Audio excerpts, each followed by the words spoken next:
नमस्ते बच्चों, आज हम करेंगे कक्षा 6 की बाल राम कथा का पहला पाठ अवधपुरी में राम। ये हमारा पहला पाठ है जिसमें श्री रामचंद्र के जन्म के विषय में बताया गया है कि श्री रामचंद्र किन के पुत्र थे और उनका जन्म किस प्रकार हुआ।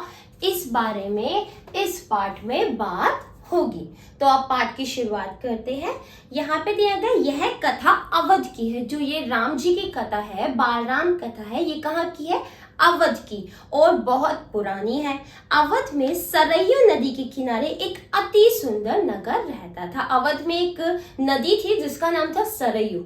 उसी के किनारे एक बहुत सुंदर नगर था जिसका नाम था क्या? अयोध्या। उस नगर का नाम क्या था? अयोध्या। सही अर्थों में दर्शनीय।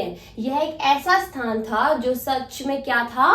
दर्शनीय। ठीक है, मतलब दर्शन के लायक, देखने लायक, जिसे लोग देखना चाहेंगे।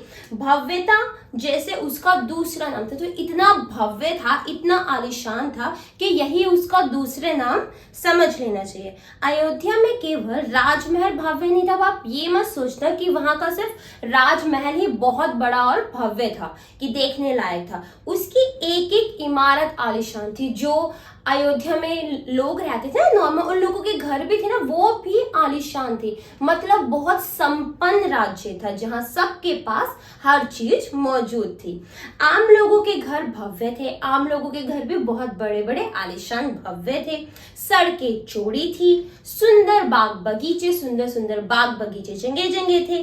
पानी से लबालब भरे सरोवर, पानी से भरे हुए सरोवर थे। खेतों में लहराती हरियाली, हवा में हिलती फसलें सरयू के लहरों के साथ खेलती थी। अयोध्या हर तरह से संपन्न नगरी थी। अयोध्या में हर चीज उपलब्ध थी। इसके कारण उसे संपन्न नगरी कहा जा सकता था।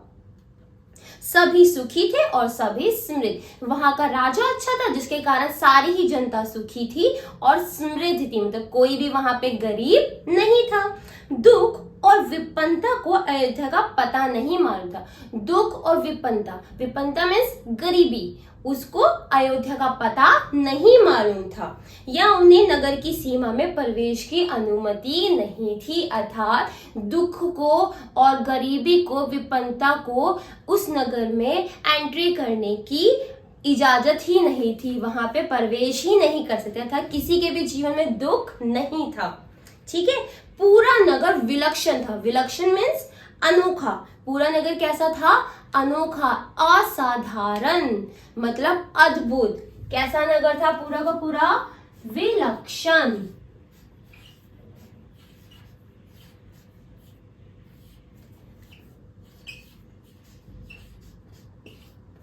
विलक्षण मीन्स अनोखा। तो पूरा नगर ही अनोखा था, मतलब आम नगरों जैसा नहीं था। अद्भुत और मनोरम। पूरा नगर कैसा था? अद्भुत था और मन को भाने वाला मनोरम था। उसे ऐसा होना ही था। अयोध्या वह कोसल राज्य की राजधानी थी। वह कौन से राज्य की राजधानी थी? कोसल राज्य की। मीन्स अयोध्या कोसल राज्य की राजधानी थी, इसलिए उसे ऐसा होना ही था। राजा दशरथ वही रहते थे। वहां के राजा कौन थे? राजा दशरथ। अयोध्या के महाराज थे राजा दशरथ। ये चीज बच्चों आपको याद होनी चाहिए। उनके राज्य में दुख का भला क्या काम? जब इतने अच्छे राजा होंगे तो वहां पे दुख होगा? बिल्कुल भी नहीं। राजा दशरथ कुशल योद्धा और न्यायप्रिय शासक थे। वो बहुत अच्छे योद्धा थे और न्यायप्रिय अर्थात न्याय को पसंद करने वाले प्रशासक थे, शासक थे, मतलब राजा थे। महाराज अज के पुत्र थे। अब जो हमारे दशरथ है वो किसके पुत्र थे? अज के। अज के पिता दशरथ के पिता का क्या नाम था? दशरथ के पिता का नाम था अज। महाराज रघु के वंशज। ये जो अज है, दशरथ है, ये किसके है? महाराज रघु के वंशज। आपने वो सुना होगा ना, रघुकुल रीत सदा चली आई, प्राण जाए पर वचन न जाए। तो रघुकुल के ही ये क्या थे? वंशज, रघु के वंशज थे। ठीक है, रघुकुल के उत्तराधिकारी रघुकुल की रीति नीति का प्रभाव हर जगह दिखाई देता था। रघुकुल तो वैसे ही फेमस था, आज भी उसके बारे में बात की थी तो वहां की नीति के बारे में सब जानते हैं कि वहां पे न्याय का ही बोलबाला था। सुख समृद्धि से लेकर बात व्यवहार तक, सुख समृद्धि तो थी ही वहीं पे, बात व्यवहार का भी बहुत बोलबाला था। लोग मर्यादाओं का पालन करते थे, लोग अपनी मर्यादाएं जानते थे। आपको याद होगा कहा भी जाता है कि श्री रामचंद्र को मर्यादा पुरुषोत्तम कहा जाता है। क्यों कहा जाता है? क्योंकि वो अपनी मर्यादाओं का पालन करना जानते थे। अब यही चीज यहाँ के नगर में भी है कि ये जो नगर है पूरा, ये मर्यादाओं का पालन करने वाला है। सदाचारी थे, सबके साथ अच्छा व्यवहार करने वाले थे, अच्छे लोग थे।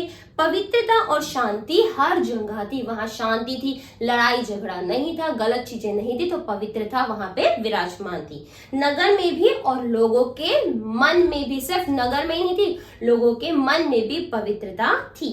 राजा दशरथ यशस्वी थे, उन्हें किसी चीज की कमी नहीं थी, उनके पास हर चीज मौजूद थी। राजसुख था, कमी होने का प्रश्न ही नहीं था कि किसी चीज की कमी हो सकती है। लेकिन उन्हें एक दुख था, राजा दशरथ के जीवन में सिर्फ एक ही दुख था, छोटा सा दुख मन के कोने में छिपा हुआ था, वह रह रहकर उभर आता था। अब वो दुख क्या था बच्चों, अंदाजा लगाओ, और जिसको पता है जल्दी से कमेंट बॉक्स में लिख के बता दो, ठीक है।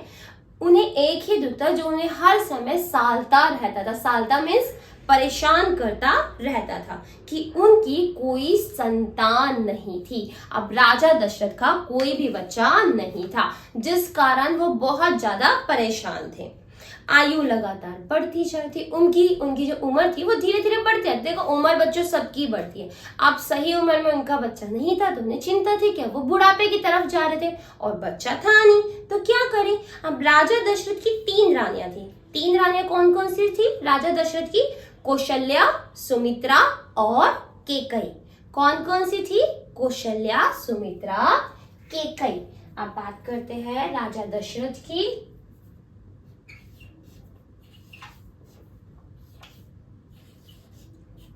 राजा दशरथ, इनकी थी कितनी रानियां? 3 रानियां। सबसे बड़ी रानी थी हमारी कौशल्या। कौन सी थी बच्चों? कौशल्या, सबसे बड़ी रानी थी कौशल्या। उसके बाद नाम आता है सुमित्रा का, फिर हुई सुमित्रा।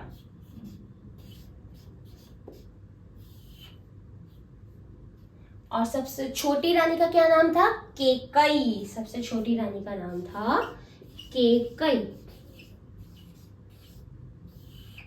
तो ये थी राजा दशरथ की 3 रानियां, कौशल्या, सुमित्रा, केकई। इनके नाम बच्चों आपको याद होने चाहिए, एग्जाम में पूछे जा सकते हैं, ठीक है। रानियों के मन में भी बस यही एक दुख था, संतान की कमी। रानियों को भी यही बात खलती रहती थी कि उनकी कोई भी संतान नहीं थी। जीवन सूना सूना लगता था। राजा दशरथ से रानियों की बातचीत प्राय इसी विषय पर आकर रुक जाती थी। अक्सर राजा दशरथ जब अपनी रानियों से बात किया करते थे तो इसी बात पे आकर अटक जाते थे कि उनकी कोई भी संतान नहीं है। राजा दशरथ की चिंता लगातार बढ़ती जाती, दिन पर दिन उनको टेंशन होती जा रही थी कि अभी मेरी कोई संतान नहीं, फ्यूचर में मेरा उत्तराधिकारी कौन होगा, कौन मेरे राजपाट को संभालेगा, ये सबसे बड़ी चिंता थी उनके मन में। बहुत सोच विचार करके महाराज दशरथ ने इस संबंध में वशिष्ठ मुनि से चर्चा की। उनके वहां एक मुनि थे जिनका नाम था वशिष्ठ, ठीक है। उन्होंने उससे इस बारे में चर्चा की। किस बारे में बात की? कि उनकी संतान नहीं है, वो क्या कर सकते हैं संतान उत्पन्न करने के लिए।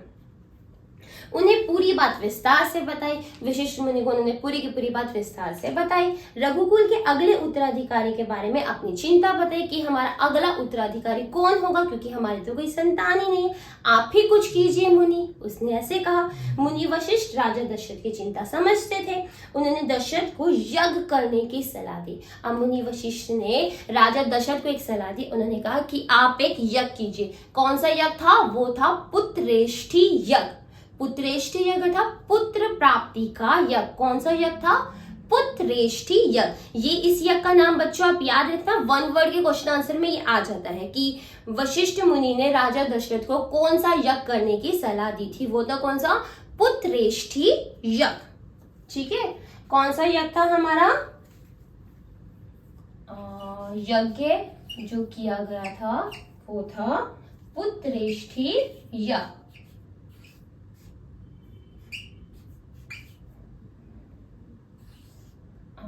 पुत्रेष्ठी यज्ञ, हमारे यज्ञ का नाम है पुत्रेष्ठी यज्ञ। ये आपको यज्ञ का नाम याद होना चाहिए कि कौन सा यज्ञ करवाया गया था। ठीक है, महर्षि ने कहा, मीन्स वशिष्ठ मुनि ने कहा, आप पुत्रेष्ठी यज्ञ करें महाराज, आपकी इच्छा अवश्य पूरी होगी। अगर आप पुत्रेष्ठी यज्ञ करते हैं तो आपकी इच्छा अवश्य ही पूरी होगी। यज्ञ महान तपस्वी ऋष्यभृंग की देखरेख में हुआ। एक महान तपस्वी थे जिनका नाम था ऋष्यभृंग, उनकी देखरेख में वह यज्ञ किया गया। पूरा नगर उसकी तैयारियों में लगा हुआ था, पूरे के पूरे नगर को यज्ञ की तैयारियों में लगे हुए थे सब लोग। यज्ञशाला सरयू नदी के किनारे बनाई गई थी। कहाँ बनाई गई थी यज्ञशाला? सरयू नदी के किनारे। यज्ञ में अनेक राजाओं को निमंत्रित किया गया था। यज्ञ में बहुत सारे राजाओं को बुलाया गया था। तमाम ऋषि मुनि पधारे, बहुत सारे ऋषि मुनि आए थे। शंख ध्वनि मंत्रोच्चार के बीच एक एक कर सबने आहुति डाली। जितने भी लोग आए थे, ऋषि मुनि आए थे, सबने बारी बारी से उसमें आहुति डाली। और अंतिम आहुति राजा दशरथ की थी। लास्ट की आहुति किसको डालनी थी?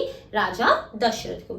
यज्ञ पूरा हुआ, यज्ञ पूरा हो गया। अग्नि देवता ने महाराज दशरथ को आशीर्वाद दिया। अंत में अग्नि देवता आए और उन्होंने महाराज दशरथ को क्या दिया? आशीर्वाद दिया।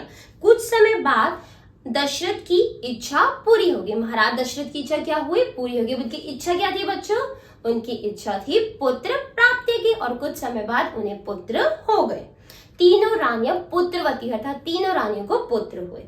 चैत्र माह की नवमी के दिन, किस दिन? चैत्र माह की नवमी के दिन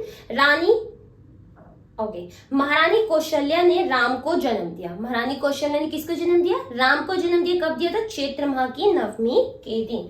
तो महारानी कौशल्या ने जन्म दिया था किसे? राम को। अब ये आप सबको ना याद होना चाहिए, इसलिए मैं पूरा ग्राफ बना रही हूँ। महारानी कौशल्या ने जन्म दिया राम को। ठीक है, रानी सुमित्रा के 2 पुत्र हुए। कौन कौन से? लक्ष्मण और शत्रुघ्न। सुमित्रा के 2 पुत्र हुए हैं। एक है हमारे लक्ष्मण जी,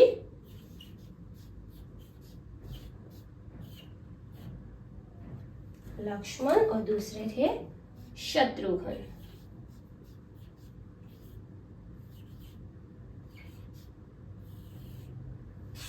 ठीक है, सुमित्रा के कितने पुत्र हुए? 2 पुत्र हुए, लक्ष्मण और शत्रुघ्न। लास्ट में आता है केकई। केकई का हुआ था 1 पुत्र, जिसका नाम था क्या? भरत। राइट, केकई का 1 पुत्र हुआ था, इसका नाम था भरत। ठीक है, तो ये हमारा साथ साथ में चार्ट बनता जा रहा है। आप भी ऐसा चार्ट बना के रखो ताकि आपको याद करने में आसानी हो। तो दशरथ की 3 रानियां थी, कौशल्या, सुमित्रा, केकई। कौशल्या का 1 पुत्र हुआ, सबसे बड़ा पुत्र, जिसका नाम था राम। ठीक है, सुमित्रा के 2 पुत्र हुए, लक्ष्मण और शत्रुघ्न, और केकई का 1 पुत्र हुआ जिसका नाम था भरत। ठीक है बच्चों, ये चीजें याद रखने वाली है।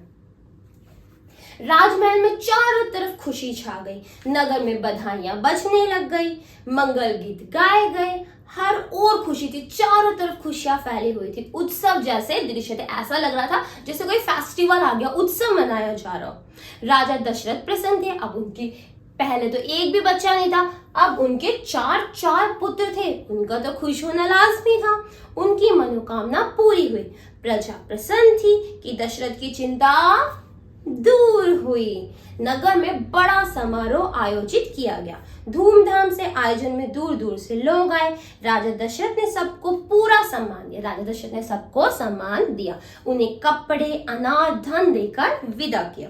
चारों राजकुमार धीरे धीरे बड़े होते गए। बच्चे धीरे धीरे बड़े होंगे।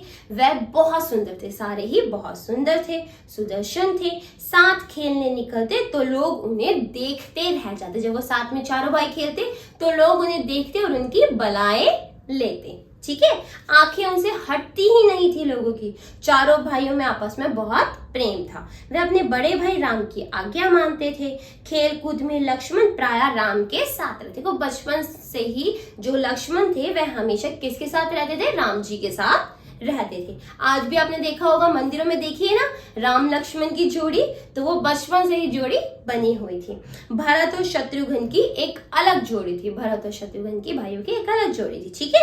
और बड़े होने पर राजकुमारों को शिक्षा दीक्षा के लिए भेजा गया। जब वो बड़े हो गए चारों राजकुमार, तो उन्हें शिक्षा के लिए भेजा गया। कहाँ भेजते थे? पुराने जमाने में शिक्षा के लिए गुरुकुल भेजा जाता था, उन्हें भी ऐसे ही भेजा गया। उन्होंने कुशल और अपनी विद्या में दक्ष गुरुजनों से ज्ञान अर्जित किया, शास्त्रों का अध्ययन किया, शास्त्र विद्याएं सीखी। अब उन्होंने ज्ञान भी प्राप्त किया, ठीक है, अपने वेदों के बारे में सीखा, शस्त्र ज्ञान भी सीखा। चारों राजकुमार कुशाग्र बुद्धि थे। कुशाग्र मीन्स तेज बुद्धि, ठीक है, उसे कहते हैं कुशाग्र बुद्धि, जो तेज बुद्धि होता है। जल्द ही सब विधाओं में पारंगत हो गए। सभी भाई सारी की सारी विधाएं जल्दी ही सीख गए। राम इसमें सर्वोपरि थे, राम इसमें सबसे आगे थे।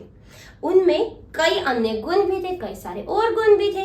विवेक, शालीनता और न्यायप्रियता। राम में कुछ और गुण थे, कौन कौन से थे? एक विवेक था, शालीनता थी और न्यायप्रिय था, जो हर राजा में होना चाहिए। राजा दशरथ को राम सबसे अधिक प्रिय थे। अब राम सबसे बड़े थे तो राजा दशरथ को सबसे ज्यादा प्रिय भी थे। ज्येष्ठ पुत्र होने के कारण, ज्येष्ठ मीन्स बड़ा भाई, ठीक है, ज्येष्ठ पुत्र बड़ा, ज्येष्ठ का मतलब होता है बड़ा, तो बड़ा पुत्र होने के कारण और इन सब मानवीय गुणों के कारण भी दशरथ को राम सबसे ज्यादा प्यारे थे। राजकुमार कुछ और बड़े, अब राजकुमार धीरे धीरे बड़े होते जा रहे थे, विवाह योग्य हो गए। अब सभी राजकुमार किस योग्य? विवाह क्या था? शादी के योग्य। नगर में इसकी चर्चा होने लगी, चारों तरफ चर्चा होने लगी कि राजकुमार शादी के योग्य हो गया, अब इनके लिए सुंदर सी राजकुमारी ढूंढी जाए। महाराज दशरथ भी ऐसा ही चाहते थे कि एक अच्छी सी राजकुमारी चारों भाइयों को मिल जाए, एक राजकुमारी, और उनका विवाह किया जा सके। अपनी संतानों के लिए सुयोग्य वधुएं चाहते थे। परिजनों में चर्चा पहले से ही होती, जितने भी परिजन थे सबको बोल दिया गया कि इनके लिए अच्छी लड़कियां बताई जाए, राजकुमारियां बताई जाए। आपको पता है ना, जब भी हमारे घर में शादी होती है तो हमारे रिश्तेदार हमारे लिए लड़का या लड़की ढूंढते हैं, तो वही यहाँ भी हो रहा था। बाद में पुरोहितों को भी इसमें शामिल कर लिया गया। बाद में पुरोहितों को भी कहा गया कि अच्छी राजकुमारियां राजकुमारों के लिए ढूंढी जाए। पुरोहित कौन होते हैं? पंडित, ठीक है, उन सबको भी कहा गया। अयोध्या का राजमहल एक दिन ऐसी ही चर्चा चल रही थी। अयोध्या के राजमहल में एक दिन ऐसी ही आपस में चर्चा चल रही थी, राजकुमारों के विवाह के विषय में गहन मंत्रणा चल रही थी। तभी एक द्वारपाल घबराया हुआ अंदर आया। जब ऐसे बातचीत चल रही थी तभी एक द्वारपाल घबराया हुआ भागकर राजा दशरथ के पास आता है और कहता है, उसने सूचना दी, महर्षि विश्वामित्र पधारे हुए। कहते हैं, महाराज महर्षि विश्वामित्र पधारे हुए हैं। महाराज दशरथ तत्काल अपना आसन छोड़कर खड़े हो गए। जल्दी से महाराज दशरथ खड़े हुए और द्वार की ओर बढ़े। किस लिए? विश्वामित्र की सेवा के लिए, उनके स्वागत के लिए। महर्षि की आगवानी करने उन्हें लेकर दरबार में आए। विश्वामित्र को ऊंचा आसन दिया गया। एक ऊंचे आसन पर विश्वामित्र को बैठाया गया। विश्वामित्र कभी स्वयं राजा थे, ये स्वयं भी कभी राजा हुआ करते थे। बहुत बड़े और बलशाली, छोटे मोटे राजा थे, बहुत बड़े अच्छे और ताकतवर राजा थे, बलशाली राजा थे। बाद में अपना राजपाट इन्होंने छोड़ दिया और संन्यास ग्रहण कर लिया। इन्होंने क्या किया था? संन्यास ग्रहण कर लिया था। जंगल चले गए, वहीं उन्होंने अपना आश्रम बनाया और उसे उन्होंने सिद्धाश्रम नाम दिया। अब जो विश्वामित्र थे उन्होंने जब अपना राजपाट छोड़कर संन्यास ग्रहण कर लिया तो वो कहाँ चले गए थे? जंगल में रहने, और वहां उन्होंने एक आश्रम बनाया जिसका नाम था सिद्धाश्रम। क्या नाम था? सिद्धाश्रम। ये बच्चों आप सबको याद होना चाहिए, ठीक है। इनके आश्रम का नाम था सिद्धाश्रम। महर्षि के स्वागत सत्कार के बाद दशरथ ने कहा, महर्षि आज्ञा दे, मैं आपकी क्या सेवा कर सकता हूँ। ठीक है, जब महर्षि आई तो दशरथ ने उनका स्वागत सत्कार किया और कहा, महर्षि आप बताइए आप कैसे हैं, मैं आपकी क्या सेवा कर सकता हूँ। आप अपने मन की बात कहिए, आपकी आज्ञा का पूरी तरह पालन होगा। जैसी आप आज्ञा देंगे वैसा ही हम उसका पालन करेंगे, उसे पूरा करने की पूरी कोशिश करेंगे। तब महर्षि कहते हैं, राजन मैं जो मांगने जा रहा हूँ उसे देना आपके लिए कठिन है। वे कहते हैं, राजन मैं जो आपसे मांगने आऊँ ना उससे आप आसानी से नहीं दे सकते, आपके लिए बहुत ज्यादा कठिन होने वाला है। फिर भी महाराज कहते हैं, आप आज्ञा दीजिए महर्षि, मैं उसे पूरा करने के लिए तत्पर हूँ, मैं पूरी कोशिश करूंगा कि मैं उसे पूरा करूँ। ठीक है, बिल्कुल नहीं हिचकूंगा। वे कहते हैं, जो आप मांगेंगे मैं उसको दे दूंगा, आपको हिचकिचाऊंगा नहीं। अब राजा दशरथ बोल तो देते हैं क्योंकि उन्हें आइडिया नहीं था कि महर्षि विश्वामित्र क्या मांगने वाले हैं। फिर महर्षि कहते हैं मैं सिद्धि के लिए एक यज्ञ कर रहा हूं। अनुष्ठान लगभग पूरा हो गया है, लेकिन दो राक्षस उसमें बाधा डाल रहे। विश्वामित्र सिद्धि के लिए यज्ञ कर रहे थे जो पूरा होने ही वाला था, लेकिन दो राक्षस उन्हें लगातार परेशान कर रहे थे। मैं जानता हूं उन राक्षसों को केवल एक ही व्यक्ति मार सकते हैं। वे कहते हैं उन राक्षसों को सिर्फ एक व्यक्ति मार सकता है, वह राम है। वे कहते हैं वह एक व्यक्ति कौन है? राम, आपका बड़ा पुत्र। आप अपने ज्येष्ठ पुत्र को मुझे दे दे ताकि यज्ञ पूरा हो। और विश्वामित्र ने ऐसा किसे कहा था? महाराज दशरथ को। अब सोचो, इतनी मुश्किलों से उनके पुत्र हुआ, अब बड़े हो गए तो विश्वामित्र आ गए बड़े पुत्र को मांगने। क्या राजा दशरथ इजीली दे देंगे? ऐसा हो सकता है? अब महाराज दशरथ तो चिंतित हो गए, कैसे दें? उनके सर पे तो जैसे पहाड़ टूट गया हो, ऐसे हालात हो गए। दशरथ पर जैसे बिजली गिर पड़ी, ऐसा लगा जैसे बिजली गिर गई है। वह अचकचा गए, मतलब बौखला गए, मतलब खड़े नहीं हो पाते, हिल गए बिल्कुल। उन्हें उम्मीद ही नहीं थी कि मुनिवर उनसे राम को मांग लेंगे। अब राम में तो उनकी जान बसती थी। उनके ज्येष्ठ पुत्र, उनके सबसे प्रिय दशरथ चिंता में पड़ गए। दशरथ को टेंशन होगी, चिंता होगी कि अब क्या होगा, मैं कैसे अपने पुत्र को इनको सौंप दूं। विश्वामित्र दशरथ की दुविधा समझ गए। विश्वामित्र समझ गए। उन्होंने कहा मैं राम को केवल कुछ दिनों के लिए मांग रहा हूं, हमेशा के लिए नहीं मांग रहा। यज्ञ 10 दिन में संपन्न हो जाएगा। कितने दिन में यज्ञ संपन्न हो जाएगा? 10 दिन में। ठीक है बच्चों, याद रखना यज्ञ कितने दिन चलने वाला है? 10 दिन। ठीक है। तो वो कहते हैं मुझे सिर्फ 10 दिन के लिए आप दे दीजिए, आप टेंशन मत लीजिए। महाराज दशरथ दुखी हो गए। पुत्र वियोग की आशंका से कांप उठे। अब उन्हें टेंशन होगी पुत्र वियोग की कि मेरा पुत्र मुझसे दूर चला जाएगा, मैं कैसे रहूंगा उसके बिना। दरबार में सन्नाटा छा गया। सन्नाटा मीन्स खामोशी, सब चुप थे, कोई आवाज नहीं चारों तरफ। दशरथ की दशा देखकर मंत्री चिंतित थे। सब मंत्रियों को टेंशन होगी कि महाराज की क्या दशा हो गई है, वो तो अपने आप को संभाल भी नहीं पा रहे हैं। इतने में दशरथ कांपकर बेहोश हो गए। इतने में दशरथ क्या हुआ? कांपकर वहीं पे बेहोश होकर गिर गए। होश आया तो डरने उन्हें फिर जगह। जब उन्हें हो जाए तो उन्हें फिर टेंशन होगी कि विश्वामित्र सामने खड़े हैं, मेरा पुत्र मांग रहे हैं, मैं क्या करूं। मूर्छित होकर दोबारा गिर पड़े। एक बार होश में, फिर दोबारा बेहोश हो गए। मूर्छित मीन्स बेहोश होना। ठीक है। यह संज्ञा शून्य पड़ रहे। अब उन्हें कुछ भी समझ नहीं आता, वे संज्ञा शून्य हो गए थे। महर्षि विश्वामित्र का क्रोध पड़ता था। महर्षि विश्वामित्र को क्रोध आता है कि मैंने इनसे 10 दिन के का पुत्र मांगा और ये तो शुरू हो गए, खड़े होते, बेहोश हो जाते, फिर खड़े होते, फिर बेहोश हो जाते, क्या चल रहा है। दरबार सशंकित था, सबके मन में शंका थी, अब क्या होगा। किसी अनिष्ट की आशंका थी। अनिष्ट मीन्स कोई अनहोनी, कुछ गलत होने की आशंका सबके मन में थी। वे कुछ समझ नहीं पा रहे थे। महर्षि और महाराज के बीच संवाद में कुछ बोलना उचित भी नहीं था, कोई बोल भी नहीं सकता था। मुनि वशिष्ठ चुपचाप आकर महाराज दशरथ के पास खड़े हो गए। मुनि वशिष्ठ ने शांति बांधी और महाराज दशरथ के पास आके खड़े हो गए। थोड़ी देर बाद दशरथ को फिर होश आया, वह उठे। स्वयं को संभालते उन्होंने महर्षि से विनती की, महामुनि मेरा राम तो अभी 16 वर्ष का है। कितने वर्ष का है बच्चों? 16 वर्ष। याद रखना, राम उस समय थे 16 वर्ष के।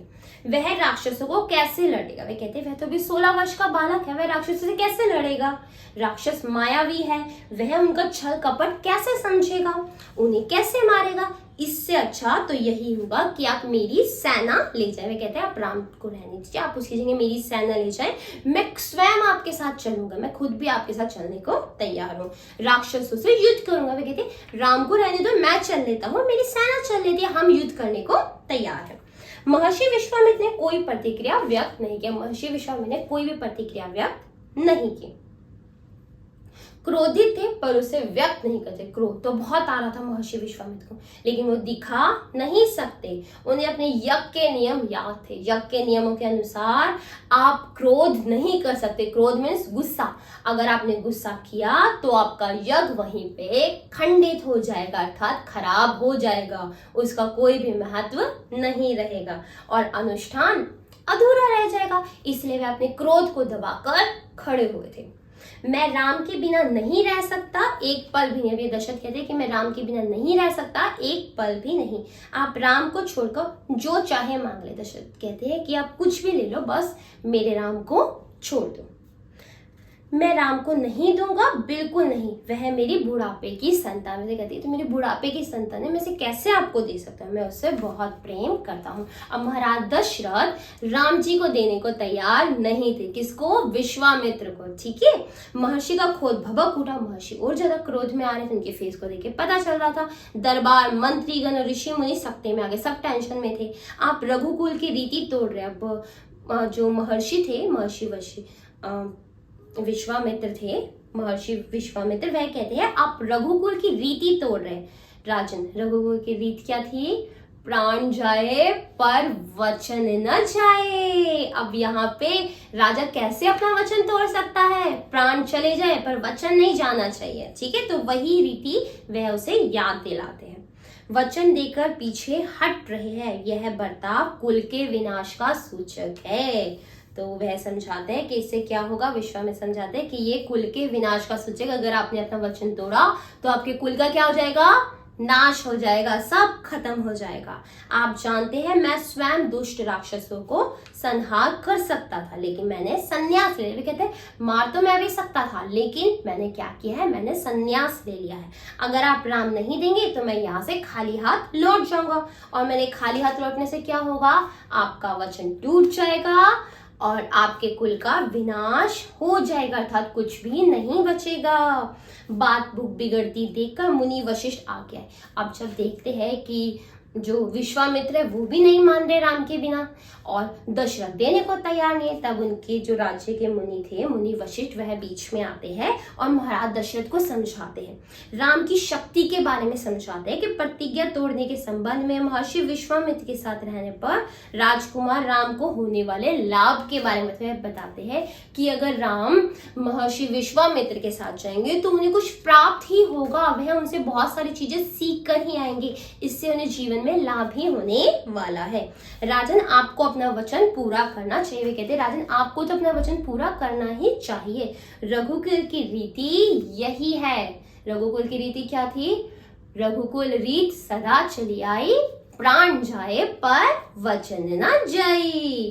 प्राण देकर भी आपके पूर्वजों ने वचन निभाया है। आप राम की चिंता ना करें। वैसा कहते हैं कि आप राम की टेंशन ना लें। महर्षि के होते हैं उनका कोई कुछ नहीं बिगाड़ सकता। वैसा कहते हैं कि महर्षि विश्वामित्र उनके साथ है और उनके साथ होते हुए राम का कुछ भी नहीं बिगड़ने वाला। वह जैसे जाएंगे वैसे ही वापस आएंगे, बल्कि बहुत सारी शक्तियों के साथ, बहुत सारे लाभों के साथ ही वापस आएंगे। महाराज दशरथ की चिंता अब कुछ कम होती है, पर मन अभी भी खिन्न था, अभी भी टेंशन थी। पुत्र बिछो का दुख सभी तर्कों पर भारी भारी पड़ रहा था कि मेरा पुत्र चला जाएगा, मैं उसके बिना कैसे रहूंगा। गुरु वशिष्ठ ने कहा, महाराज महर्षि विश्वामित्र सिद्ध पुरुष है। अब जो वशिष्ठ दोबारा समझाने की कोशिश करते हैं कि महाराज जो महर्षि विश्वामित्र वो एक सिद्ध पुरुष है, उन्हें सिद्धि प्राप्त है, तपस्वी है, अनेक गुप्त विधाओं के जानकार, उन्हें बहुत सारी गुप्त विधाएं आती है। वे कुछ सोच कर ही यहाँ आए होंगे, वे कुछ सोच समझ के ही यहाँ आए हैं। राम उनसे अनेक नई विधा सीख पाएंगे। अगर राम उनके साथ जाएगा तो उनसे बहुत सारी नई नई विधाएं सीखने को ही उससे मिलेगी। आप राम को महर्षि विश्वामित्र के साथ जाने दें, राम को उन्हें सौंप दें। अब वह बड़े प्यार से जो वशिष्ठ मुनि थे उन्हें समझाते हैं। दशरथ ने मुनि वशिष्ठ की बात दुखी मन से स्वीकार करी। दशरथ को माननी पड़े, क्या करे, वचन दे चुके थे, तोड़ सकते नहीं है और कोई रास्ता नहीं है, सब कह रहे तो करना ही पड़ेगा। लेकिन वह राम को अकेले नहीं भेजना चाहते। वह कहते कि मेरा राम अकेले नहीं जाएगा, मेरा बच्चा अकेले तो नहीं जाएगा। उन्होंने विश्वामित्र से आग्रह किया, कहा कि वह राम के साथ उनके छोटे भाई लक्ष्मण को भी ले जाएं। वे कहते हैं राम अकेले को रहने दीजिए, आप उसके साथ लक्ष्मण को भी साथ में ले जाएं, दोनों भाई साथ में चले जाएंगे। महर्षि विश्वामित्र ने महाराज दशरथ का यह आग्रह स्वीकार कर लिया। महर्षि विश्वामित्र कहा, ठीक है महाराज, मैं दोनों भाइयों को साथ में ले जाऊंगा। राम और लक्ष्मण को तत्काल दरबार में बुलाया गया, दोनों को बुलाया गया। महाराज दशरथ ने उन्हें अपने निर्णय की सूचना दी, दोनों भाइयों को निर्णय की सूचना दी। दोनों भाइयों ने इसे सहर्ष स्वीकार कर लिया। दोनों भाइयों ने कोई सवाल नहीं किया। पिताजी ने कहा, उन्होंने कहा ठीक है पिताजी, हम चले जाएंगे। आदर सहित उन्होंने बात को मान ली। इसकी सूचना माता कौशल्या को दी गई। जैसे माता कौशल्या को बताया गया कि राम और लक्ष्मण वन जा रहे हैं, महर्षि विश्वामित्र नितांत गंभीर माहौल में स्वस्ति वचन हुआ, शंख ध्वनि हुई, नगाड़े बचे। महाराज दशरथ के भावुक होकर दोनों पुत्रों का मस्तक छूकर उन्हें महर्षि को सौंप दिया गया। कौशल्या माता को बताया गया। उसके बाद उनके जाने की तैयारियां की गई, उनका तिलक किया गया, नगाड़े बजाए गए, शंख ध्वनि की गई और उन्हें विश्वामित्र के साथ भेज दिया गया। दोनों राजकुमार बिना विलंब के, बिना विलंब मतलब बिना देर के, विलंब मीन्स देर किए, महर्षि के साथ चल पड़े बिहार और भयानक जंगलों की ओर। बिहार में बहुत ज्यादा घने और भयानक, ठीक है, जंगलों की ओर। विश्वामित्र आगे आगे चल रहे थे, विश्वामित्र आगे आगे चल रहे थे, राम उनके पीछे पीछे थे और लक्ष्मण राम से 2 कदम पीछे थे। सबसे आगे विश्वामित्र थे, उनके बाद राम जी थे और उनके 2 कदम पीछे लक्ष्मण जी उनके पीछे पीछे चल रहे थे। अपने धनुष संभाले हुए, पीठ पर तुनीर बांधे, तुनीर मीन्स तीर, तीर होता है जिसमें जो चलाते हैं, वह अपनी पीठ पर बांधे हुए, कमर में तलवारें लटकाए हुए दोनों भाई विश्वामित्र के पीछे पीछे चलने लगे।